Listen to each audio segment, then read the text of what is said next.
В городе на Неве в рамках 4-го международного культурного форума установили памятник Всемирной организации ЮНЕСКО в честь юбилейной даты, а именно 25-летия со дня внесения исторического центра Петербурга в список всемирного наследия.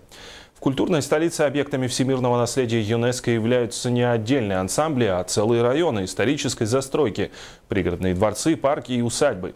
Общая территория, которая находится под охраной организации, равна 23 тысячам гектаров. Но сердце наследия – это 4000 гектаров в историческом центре северной столицы. Новоиспеченный и установленный памятный знак будет напоминать и современникам, и грядущим поколениям о том, что Петербург является историческим и культурным наследием всего мира и всего человечества. На открытии памятника у Петропавловской крепости присутствовали губернатор Петербурга Георгий Полтавченко, генеральный директор ЮНЕСКО Ирина Бокова, а также члены делегации Республики Саха под руководством главы Егора Борисова.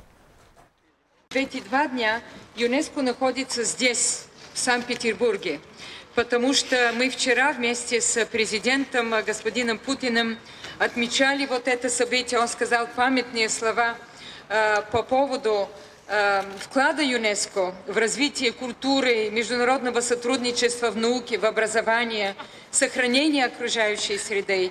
И мне кажется, что, может быть, нет и лучшего места в мире заключить вот этот год, торжественный год празднования 70-летия, как этот исторический город Санкт-Петербург.